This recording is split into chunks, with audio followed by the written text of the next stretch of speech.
BBC Bangla আপনাদের স্বাগত। আজ আপনাদের সাথে লন্ডন স্টুডিও থেকে আছি মানসী বড়ুয়া, আর ঢাকায় আমার সাথে থাকছেন আকবর হোসেন। বাংলাদেশের সর্বশেষ গুরুত্বপূর্ণ আপডেট সংবাদে আপনাকে স্বাগত। শুরুতেই সংবাদ শিরোনাম, পরে বিস্তারিত।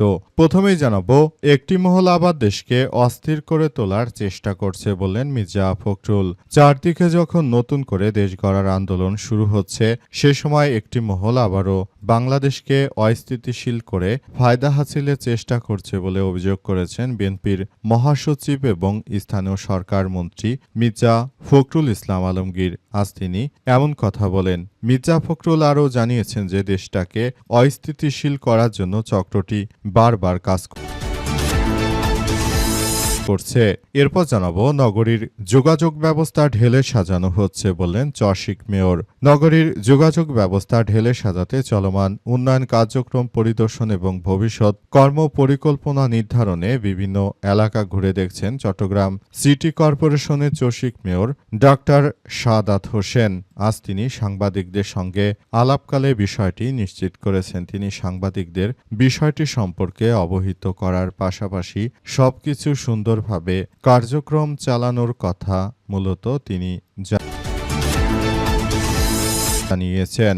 এদিকে রোববার চট্টগ্রাম এবং কক্সবাজার যাচ্ছেন প্রধানমন্ত্রী তারেক রহমান। ত্রয়োদশ জাতীয় সংসদ নির্বাচনের মাধ্যমে দায়িত্ব গ্রহণের পর এবার প্রথমবারের মতো প্রধানমন্ত্রী চট্টগ্রাম সফরে যাচ্ছেন। সে সময় কক্সবাজার জেলাও সফর করবেন তারেক রহমান। পাশাপাশি তিনি হেফাজতের মহিবুল্লাহ বাবু নগরীর সঙ্গেও দেখা করতে হাটহাজারী মাদ্রাসায় যাবেন বলে এমন কথা শোনা যাচ্ছে।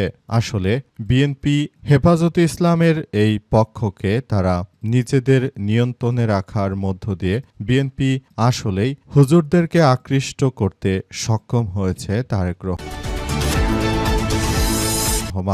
এবারে জানাবো, যৌন ডাক্তার নিয়ে অপপ্রচার যেভাবে জবাব দিলেন তাসনিম জারা। নিজের পেশা নিয়ে আওয়ামী লীগ কর্মীদের অপপ্রচারের বিষয় ব্যাখ্যা দিলেন জাতীয় নাগরিক পার্টির বহিষ্কৃত নেত্রী সাবেক সিনিয়র যুগ্ম সদস্য সচিব ডাক্তার তাসনিম জারা। আজ নিজের ভেরিফাইড ফেসবুক পেজে তিনি এর জবাব দিয়েছেন। তার পোস্টটি আপনাদের সামনে তুলে ধরা হলো, সঙ্গেই থাকুন। এবং সর্বশেষ জানাবো, আসিফ নজরুল বলেন, যারা মুক্তিযুদ্ধকে খাটো করার জন্য জুলাইকে ব্যবহার করেন তারা ধান্দাবাজ। যারা মুক্তিযুদ্ধকে খাটো করার জন্য জুলাইকে নিয়ে কথাবার্তা বলেন তারা হচ্ছে অন্ধ, ধান্দাবাজ, মূর্খ বলে আখ্যায়িত করেছেন অন্তর্বর্তীকালীন সরকারের সাবেক উপদেষ্টা আসিফ নজরুল। আজ তিনি এমন কথা বলেছেন। প্রিয় দর্শক, এতক্ষণ শুনছিলেন সংবাদ শিরোনাম, এবারে বিস্তারিত। তবে তার আগে বন্ধুরা, অনুরোধ থাকবে এই সংবাদটিতে একটি লাইক দিন। এই চ্যানেলে আপনি নতুন হয়ে থাকলে আমাদের সংবাদটি দেখতে দেখতে চ্যানেলটি সাবস্ক্রাইব করে রাখুন। কমেন্ট করে বন্ধুরা আপনার মূল্যবান মতামত জানিয়ে দিন আপনি বিশ্বের কোন দেশ থেকে বা বাংলাদেশের কোন স্থান থেকে আমাদের সংবাদটি দেখছেন এবং শুনছেন। আর বন্ধুরা, সংবাদটি আপনার সোশ্যাল মিডিয়া ফেসবুকে শেয়ার করে বন্ধুদেরও দেখার সুযোগ করে দিন। গাজা যুদ্ধে আপনি যদি নিরীহ ফিলিস্তিনিদের ভালোবেসে থাকেন বন্ধুরা, কমেন্টে ইয়েস লিখে পুরো বিশ্ববাসীকে আমাদের এই তাজা আপডেটটি দেখার সুযোগ করে দিন। আর বন্ধুরা, সংবাদটি আপনার বন্ধুদের মাঝে শেয়ার করে দিন, সবার মাঝে ছড়িয়ে দিন আমাদের এই তাজা আপডেট সংবাদ। এবারে বিস্তারিত। একটি মহল আবারও দেশকে অস্থিতিশীল করার চেষ্টা করছে বললেন বিএনপির মহাসচিব মির্জা ফখরুল ইসলাম আলমগীর। তিনি বলেছেন যে দেশটা একটি ভালো অবস্থানের দিকে যেতে চাইলেও একটি দুষ্ট চক্র তারা আবারও দেশটাকে নিয়ে নানাবিধ ষড়যন্ত্র করতে শুরু করেছে বলে জানান ফখরুল আরও জানিয়েছেন যে দেশটাকে একটি রাজনৈতিক সরকার দীর্ঘদিন পর ক্ষমতা আসার পর নানাভাবে এই রাষ্ট্রটিকে আসলে তারা ঠিক করার জন্য যে কার্যক্রম শুরু করেছিল, কিন্তু না, তারা আমাদেরকে ঠিকমতো রাষ্ট্র পরিচালনার সুযোগটুকু দিতে চাচ্ছে না। তাদের উদ্দেশ্য হচ্ছে আবারও ধরমারো। কিন্তু তাদেরকে বলে দিতে চাই যে এভাবে ধরমারো করলে দিন শেষে আমাদের রাষ্ট্রেরই ক্ষতি হবে। আসুন সবাই মিলেমিশে আমরা একটি সুন্দর ও সমৃদ্ধির রাষ্ট্র কাঠামো গড়ে তুলি, যেখানে আমাদের আর কোনো হানাহানি মারামারি থাকবে না। এমন একটি কার্যক্রম আমরা আসলে গড়ে তুলতে চাই বলে এমন কথা উল্লেখ করা হয়েছে।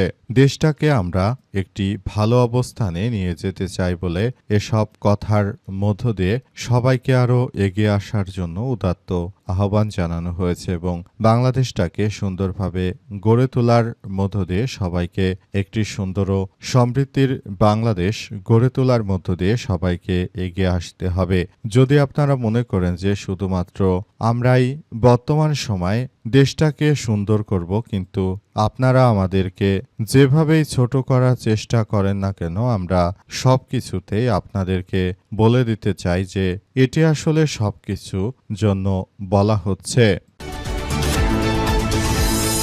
নগরীর যোগাযোগ ব্যবস্থা ঢেলে সাজানো হচ্ছে, বললেন চসিক মেয়র। নগরীর যোগাযোগ ব্যবস্থা খুব সুন্দরভাবে করা হচ্ছে এবং এটি আমাদের দেশের জন্য আরও ভালো অবস্থানে নিয়ে যাওয়ার জন্য কার্যক্রম চালানো হচ্ছে বলে জানিয়েছেন চসিক মেয়র। আজ চসিক মেয়র সাংবাদিকদের সঙ্গে নগরীর আইন শৃঙ্খলা রক্ষা সহ বিভিন্ন দিক নিয়ে মানুষের নিরাপত্তার বিষয়গুলো নিয়ে আসলে কার্যক্রম চালানোর বিষয়টি তিনি খুব সুন্দরভাবে দেখভাল করার কথা বলছেন। আসলে দেশজুড়ে যে ধরনের বিশৃঙ্খল পরিস্থিতি তারা সৃষ্টি করতে চেয়েছিল, সেটি আমাদের সবার জন্য এক ভয়াবহ বিপর্যয়কর পরিস্থিতির সৃষ্টি হচ্ছে। সুতরাং সবাইকে আরও বেশি সজাগ থেকে তারপর এই বিষয়গুলোকে খুবই গুরুত্ব সহকারে দেখভাল করার কথা বলা হচ্ছে।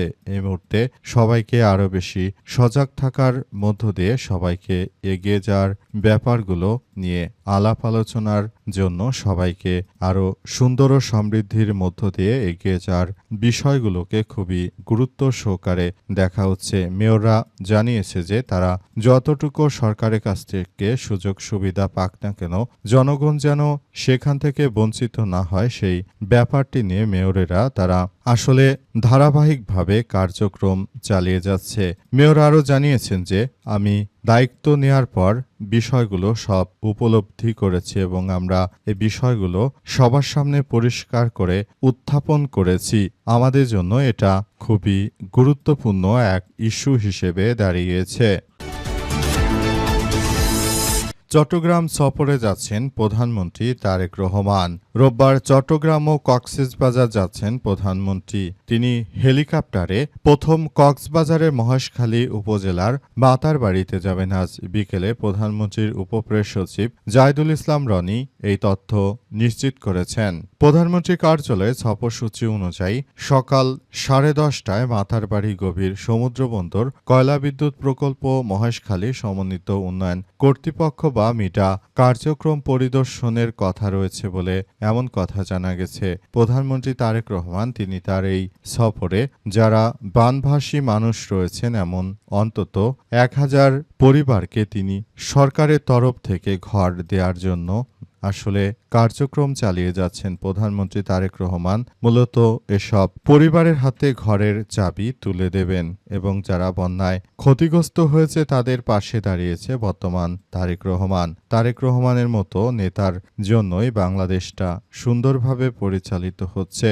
তার নেতৃত্বে দেশটাকে আরও সুন্দরভাবে এগিয়ে নিয়ে যাওয়ার জন্য সবাইকে আরও বেশি সজাগ ও সচেতন থাকতে হবে। দেশটাকে সুন্দরভাবে গড়ে তোলার মধ্য দিয়ে সবাইকে এগিয়ে আসতে হবে। তারেক রহমান যেভাবে বাংলাদেশটাকে ওন করেন, বিএনপি চেয়ারপারসন বেগম খালেদা জিয়ার সন্তান শহীদ রাষ্ট্রপতি জিয়াউর রহমানের সন্তান হিসেবে তিনি কখনোই বাংলাদেশের খারাপ চাবেন না। তিনি ক্ষমতা আসার পর থেকেই দেশের মধ্যে যত সমস্যা ছিল সেগুলো দিন দিন তিনি ঠিক করার জন্য চেষ্টা চালিয়ে যাচ্ছেন। তার মতো মহান নেতৃত্বের কারণে দেশটা এক অভাবনীয় পরিবর্তনের দিকে যাচ্ছে। তবে নিজের দলের নেতাকর্মীদেরকেই তিনি মূলত এখন পর্যন্ত অনেককে সামাল দিতে পারছে না, তাই তারা চাঁদাবাজি রাহাজানির মতো ঘটনা ঘটাচ্ছে। যৌন ডাক্তার নিয়ে অপপ্রচার যে জবাব দিলেন তাসনিম জারা। নিজের পেশা নিয়ে আওয়ামী লীগ কর্মীদের অপপ্রচারের বিষয়ে ব্যাখ্যা দিলেন জাতীয় নাগরিক পার্টি এনসিপির সাবেক সিনিয়র যুগ্ম সদস্য সচিব তাসনিম জারা। তিনি আসলে কি বলেছেন সেসব বিষয়ে আপনাদের গুরুত্বপূর্ণ তথ্য জানাবো। তিনি লিখেছেন যে বেশ কিছুদিন ধরে আওয়ামী লীগের কর্মীরা আমাকে সেক্স ডাক্তার বা যৌন ডাক্তার বলে প্রচার করছেন। তাদের উদ্দেশ্যে আমাকে হ্যায় করা, লজ্জা করা হচ্ছে। ওনাদের ওই প্রচার মিথ্যা। আমি মেডিসিনে ডাক্তার, তবু আমি আজ পর্যন্ত ওই অপপ্রচারের কোনো জবাব দেয়নি দুটি কারণে। এক, আমি যদি ব্যস্ত হয়ে বলতাম না না আমি ওইরকম ডাক্তার নই, তাতে হয়তো ওনাদের বিকৃত ধারণাটাকেই সায় দেয়া হতো, কিন্তু আমি সেটা বলিনি। আমি আসলে একজন মেডিকেলের ডাক্তার, আর আমি হচ্ছে একজন মেডিসিন বিশেষজ্ঞ। তারা বিভিন্নভাবে অপপ্রচার করে আমার বিরুদ্ধে নানাবিধ ন্যারেটিভ সৃষ্টি করার চেষ্টা করছে, আর সেসব বিষয়গুলোই আমরা খুব গুরুত্ব সহকারে দেখভাল করছি। তিনি বলেন যে আমি মনে করি তারা আসলে বিষয়গুলো যেভাবে বলছে প্রকৃতপক্ষে তারা শুধুমাত্র আমাদেরকে হ্যায় প্রতিপন্ন করার জন্য এই ধরনের কার্যক্রমের কথা বলা হচ্ছে। এই কার্যক্রমের মধ্য দিয়ে আসলে সবাইকে আরো বেশি সজাগ দৃষ্টি রাখার কথাও বলা হয়েছে।